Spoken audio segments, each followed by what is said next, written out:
Next आहे phylum प्लॅटीहेल्मिंथस.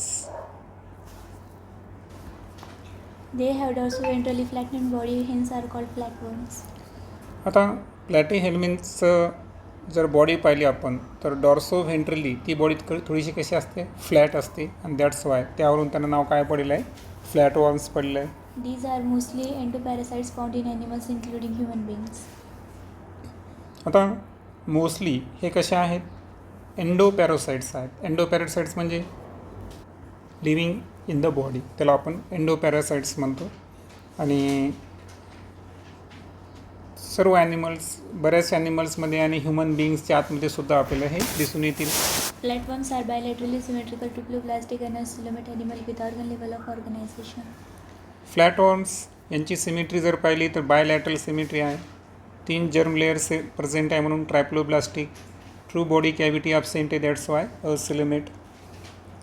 आणि level of organisation जर पाहिलं आपण तर ते कोणत्या लेवलला आहे, ऑर्गन लेवलला आहे. Hooks and suckers are present in the parasitic form. आता याच्यामध्ये जर प्लॅटीहेल्मिंथसमध्ये जर पॅरासिटिक फॉर्म असतील तर पॅरासिटिक फॉर्ममध्ये आपल्याला 2 ऑर्गन दिसून येतील, हुक्स अँड सकर्स.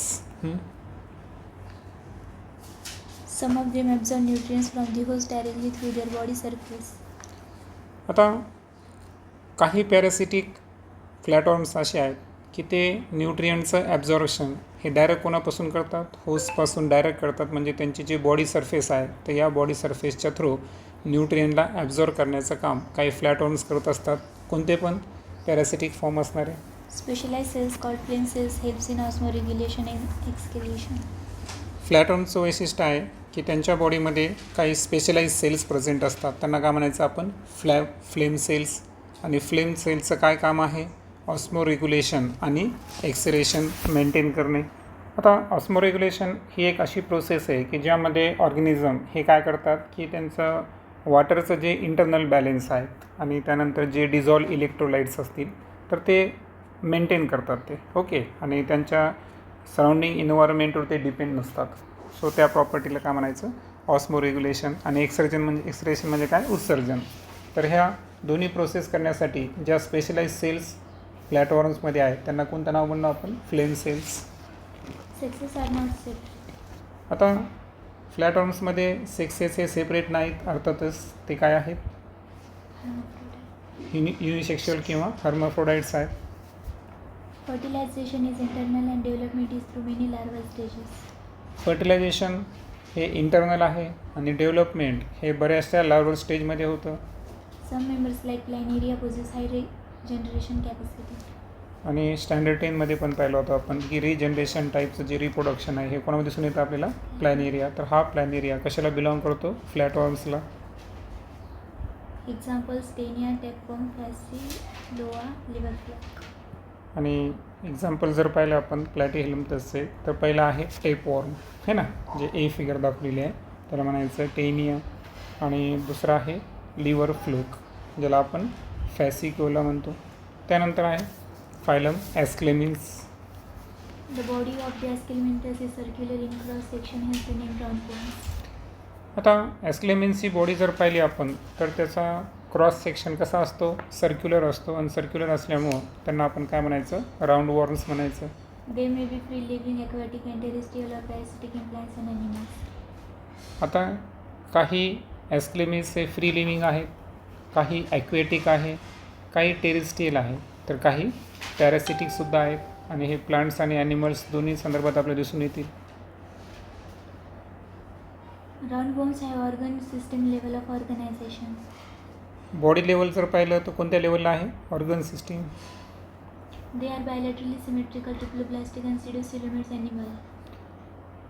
सिमेट्री आहे बायलॅटरल, बरोबर. त्यानंतर जर्म लेअर 3 प्रेझेंट आहे म्हणून ट्रायप्लोब्लास्टिक. आणि बॉडी कॅव्हिटी जी आहे ती ट्रू प्रेझेंट नसते, बरोबर आहे ना, that's why they are the pseudocoelomate. Alimentary canal is complete with a well-developed muscular pharynx. आता जी अन्ननलिका आहे ज्याला आपण ॲलिमेंटरी कॅनल म्हणतो तर ही पूर्ण आहे, कंप्लीट आहे, विथ अ वेल डेव्हलप. आणि त्यांच्यामध्ये मस्क्युलर फॅरिंगसुद्धा प्रेझेंट आहे. An excretory tube removes body waste from the body cavity through the excretory pores.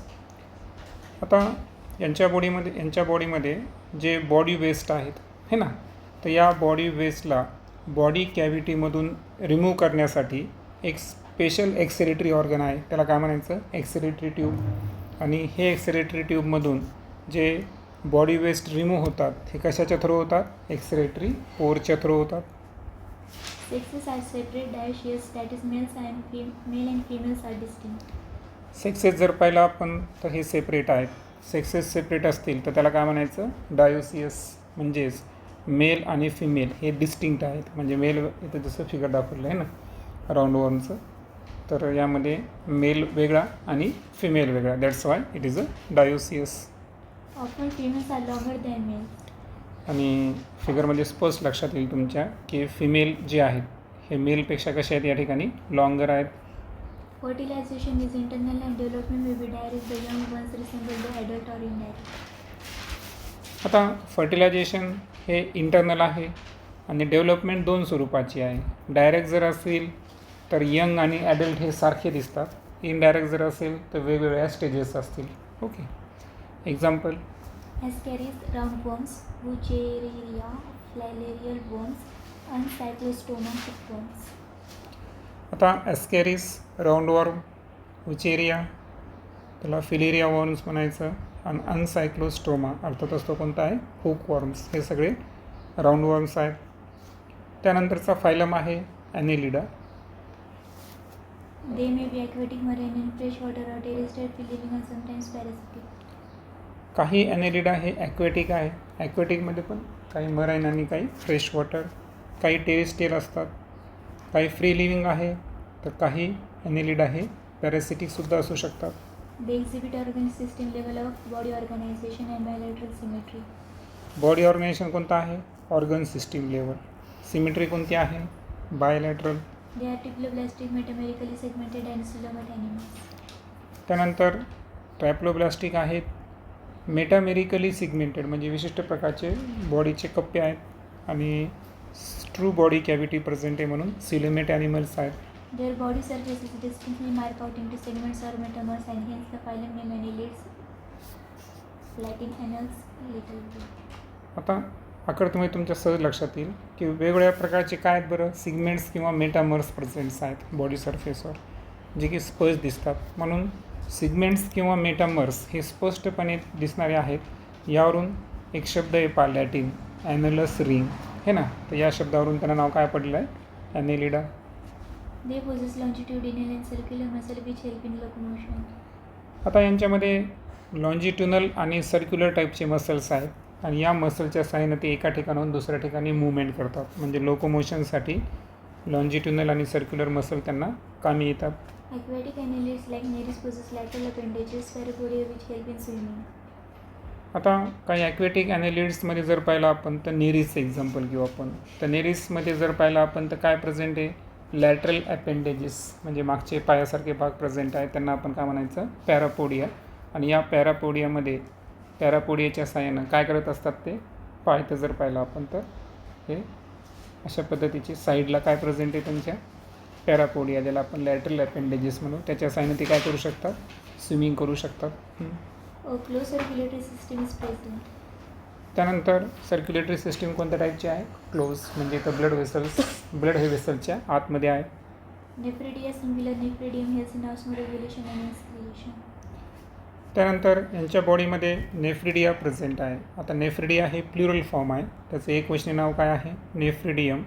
नेफ्रिडियमचं काम तेच आहे, ऑस्मोरेग्युलेशन, म्हणजेच इंटरनल बॉडी बॅलन्स, वॉटर असेल, इलेक्ट्रोलाइट्स हे मेंटेन करणे, आणि एक्सरेशन, हे दोन्ही काम नेफ्रिडिया करतं. Neural system consists of a paired ganglia, singular ganglion connected by lateral nerve to a double ventral nerve cord. आता यांच्यामध्ये न्यूरल सिस्टीम पण प्रेझेंट आहे, आणि ही न्यूरल सिस्टीम ही पेअर्ड गँग्लिया ही प्लुरल फॉर्म आहे, सिंग्युलर काय नाव आहे, गँग्लिऑन. तर जे गँग्लिऑन आहे ते पेड स्वरूपात आहे, त्यांना आपण पेड गँग्लिया म्हणायचं. तर हे जे पेड गँग्लिया असतात हे कशाला कनेक्ट आहे, लॅटरल नर्व्सला कटायचे है ना, connected by lateral nerve to a double ventral nerve cord. म्हणजे याचा अर्थ काय झाला की जे पेड गँग्लिया आहेत हे लॅटरल नर्वच्या साहाय्यानं डबल व्हेंट्रल नर्व कॉर्डला कनेक्ट आहे आणि या सर्वांची मिळून काय तयार होते, न्यूरल सिस्टीम तयार होते. Nereis an aquatic form is dioecious but earthworm and leeches are monoecious. आता नेरीजसारखे काही ॲक्वेटिक ॲनिलिड आहेत की जे डायोसियस आहे, म्हणजे मेल आणि फिमेल हे डिस्टिंक्ट असतात. परंतु अर्थवॉर्म आणि लिचेस हे जे ॲनिलिड्स आहेत तर त्यांना जर पाहिलं आपण तर ते कसे आहेत, मोनोसियस, म्हणजे मेल आणि फिमेल बॉडी एकाच बॉडीमध्ये. Reproduction is sexual. आणि ॲनिलिड्समध्ये रिप्रोडक्शन हे कोणत्या टाईपचं आहे, sexual. Examples: Nereis, Paratima, earthworm, and Hirudinarea, blood-sucking leech. Example आता याच्यामध्ये आपल्याला 2 दाखवले आहेत. फर्स्ट एक्झाम्पल फिगरमध्ये कोणतं होतं, नेरीजचं. सेकंड एक्झाम्पल जर पाहिलं आपण तर हिरुडिनेरिया. आता हिरुडिनेरिया हा ब्लड सक करणारा एक लीच आहे, है ना, लीच थेरपी तुम्ही ऐकली असेल. त्यानंतर नेरीस आला आणि तिसरं एक्झाम्पल आहे Pheretima. Pheretima is nothing but it is the earthworm. त्यानंतरचा फायलम आहे arthropoda. This is the largest phylum of Animalia which includes insects. आता ॲनिमल किंगडममधला सर्वात लार्जेस्ट फायलम जर कोणता असेल तर तो कोण आहे, आर्थ्रोपोडा, ज्यामध्ये सर्व प्रकारच्या इन्सेक्टचा समावेश होतो. Over 2/3 of all named species on Earth are arthropods. आता जेवढ्या स्पेसीजला आपण नाव दिलेलं आहे सायंटिफिक वर्डनं, त्यापैकी 2/3 अर्थवर कोण आहे, आर्थ्रोपोड्स, म्हणजे राज्य कोणाचं आहे, आर्थ्रोपोड्सचं. They have organ system level of organization. They are bilaterally symmetrical, triploblastic, segmented, and isodemic aminized.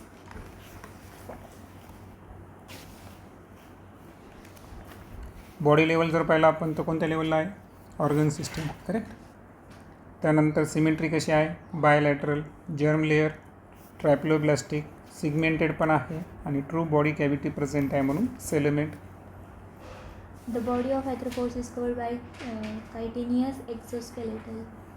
आता जे आर्थ्रोपॉडची बॉडी आहे तर त्याच्यावर कायटिन या शुगरची लेअर असते, है ना, बाहेरच्या त्वचेवर. दॅट्स वाय कायटिनियस एक्झोस्केलेटन याची कवरिंग आर्थ्रोपॉडच्या बॉडीचं वैशिष्ट्य आहे. They have jointed नाही, the body of. The body consists of a head, thorax, and abdomen. बॉडीचे 3 मुख्य पार्ट लक्षात ठेवायचे, बरोबर. हेड, त्यानंतर चेस्ट रिजनला काय म्हणायचं, थोरॅक्स, आणि जे पोटाकडच्या रिजनला काय म्हणायचं, ॲब्डोमेन. They have jointed appendages. Arthropoda appendages. आता आर्थ्रोपोडा हे जे नाव पडलं तर आर्थ्रोस्पोडा म्हणजे जॉईंट ॲपेंडेजेस त्यांच्यामध्ये प्रेझेंट आहे. That's why they R non as the arthropods. Respiratory organs are gills, book lungs, or tracheal system. आता काही आर्थ्रोपोड्समध्ये गिल्सच्या साहाय्यानं रेस्पिरेशन होतं, काहीमध्ये बुक गिल्स प्रेझेंट आहे, काहीमध्ये बुक लंग्स प्रेझेंट आहे, तर काहीमध्ये ट्रकियल सिस्टीमसुद्धा काय असते, प्रेझेंट असते. आता हे जे बुक गिल्स आहेत ना, तर हे स्पेशलाइज रेस्पिरेटरी ऑर्गन आहे पहा, हे ॲक्वेटिक आर्थ्रोपोड्समध्ये असतात. आणि याच्यामध्ये जर पाहिलं ना आपण तर जवळपास 100पेक्षा जास्त असे पानासारखे मेम्ब्रेन आहेत, लॅमिला म्हणतो, ते एकत्र येतात, म्हणजे ते पुस्तकासारखं वाटतं, म्हणून त्याला काय म्हणायचं, बुक गिल्स. त्यामध्ये दुसरं पाहिलं आपण बुक लंग्स. आता बुक लंग्स जे आहेत ना ते इंटरनल रेस्पिरेटरी ऑर्गन हा टेरिस्टेल जे आर्थ्रोपोड्स आहेत जसं की स्पायडर असेल, स्कॉर्पिओन यांच्यामध्ये दिसून येतं. आता याच्यामध्ये सुद्धा काय आहे की जो जसं आपण बुक गिल्स पाहिलं होतं तर गिल्सच्या ऐवजी फक्त हे लंग्ससारखं फंक्शन करते या ठिकाणी, बरोबर. सेम पद्धतीनं ते सुद्धा लीफ लाईक आहे आणि अनेक थिन मेम्ब्रेन्स एकत्र येतात आणि कशाचं फॉर्मेशन करतात, book लंगचं.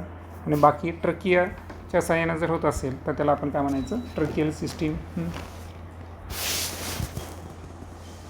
Circulatory system is of open type. आता आर्थ्रोपोड्समध्ये सर्क्युलेटरी सिस्टीम ही काय आहे, ओपन टाईप आहे, म्हणजे याच्यामध्ये कुठल्याही प्रकारचे ब्लड व्हेसल्स वगैरे नाही. सेल्स आणि टिश्यू डायरेक्ट ब्लडमध्ये बाथ होतात, है ना, म्हणजे हार्ट पंप करायला पण डायरेक्ट बाथिंग होते. Sensory organs like antenna, eyes, compound, and simple statocyst or balancing organ are present. आता आर्थ्रोपॉड्समध्ये जो समोरचा सेन्सरी ऑर्गन आहे त्याला काय म्हणायचं, अँटिना. त्यानंतर आईज हे 2 पद्धती असतील, आयदर कंपाऊंड किंवा सिम्पल. आणि स्टॅटोसिस्ट म्हणजे एक प्रकारचं काय आहे, बॅलेन्सिंग ऑर्गन आहे, तो सुद्धा यांच्यामध्ये प्रेझेंट असतो. Excretion takes place through malphizian tubules.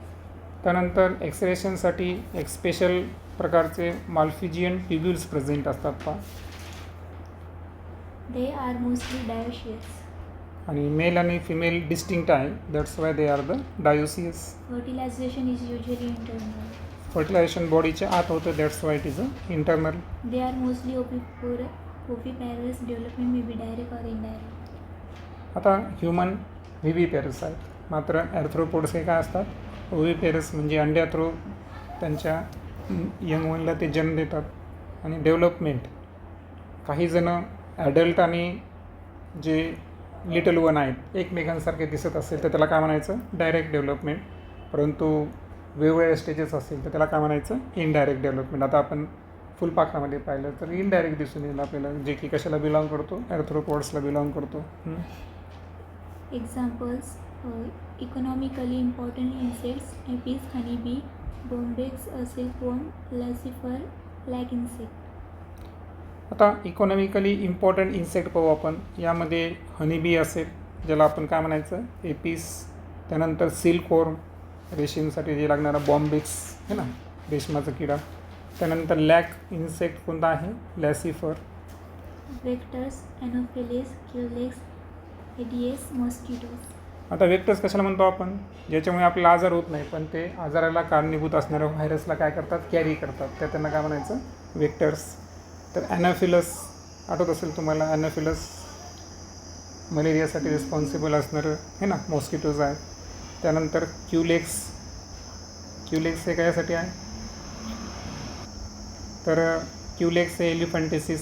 आणि एडिस जे आहेत, एडिस इजिप्ती, ते कायसाठी, डेंग्यूसाठी. तर हे काही मॉस्किटो आहेत जे वेक्टर्स आहेत, म्हणजे ते ॲक्च्युअल रोगाला कारणीभूत नाही पण ते त्यांच्या पॅथोजनला काय करतात, कॅरी करतात.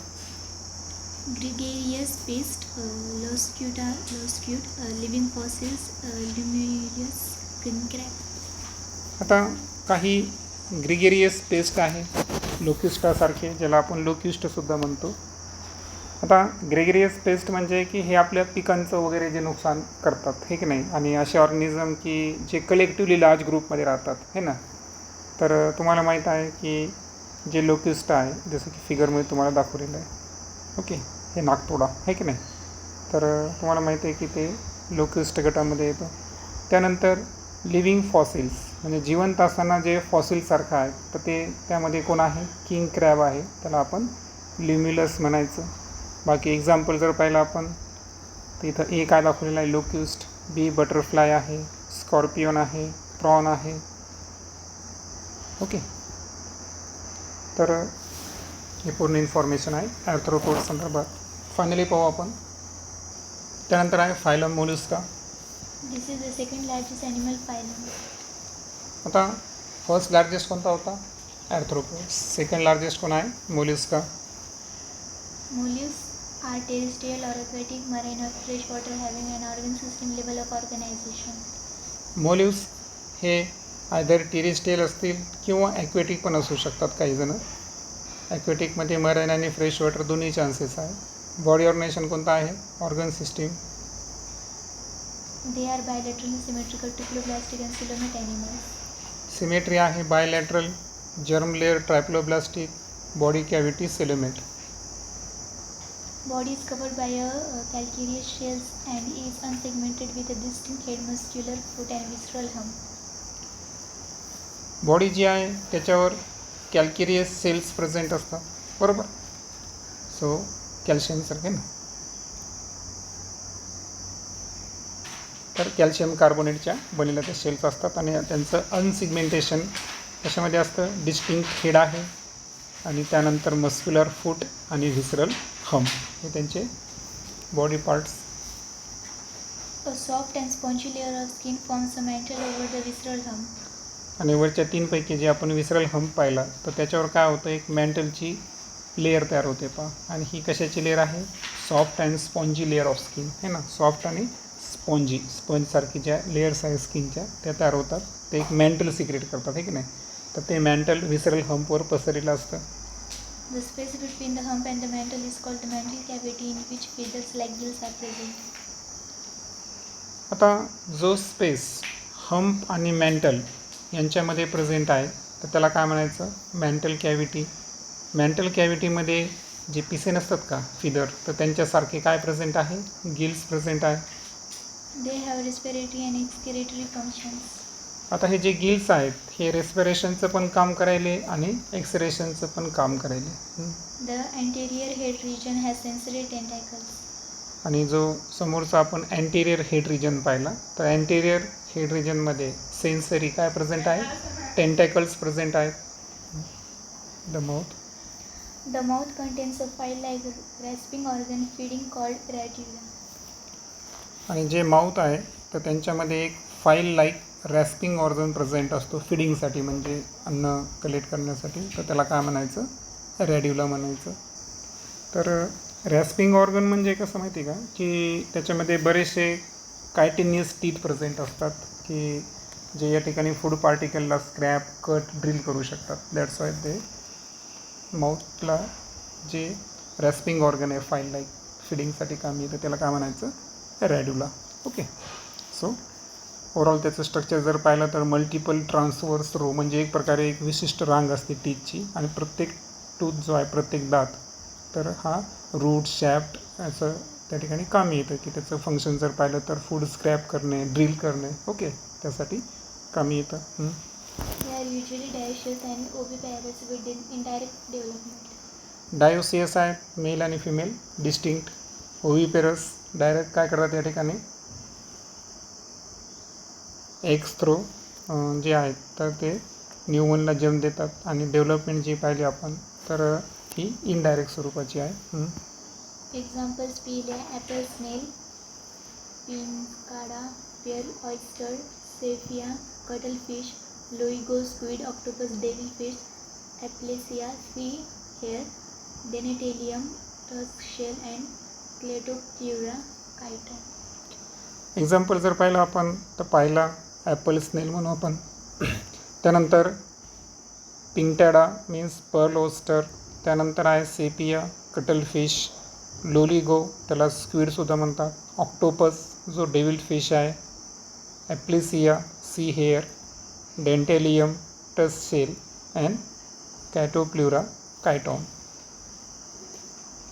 नेक्स्ट लेक्चरमध्ये आपण फायलम इकायनोडर्माटाबद्दल बोलू.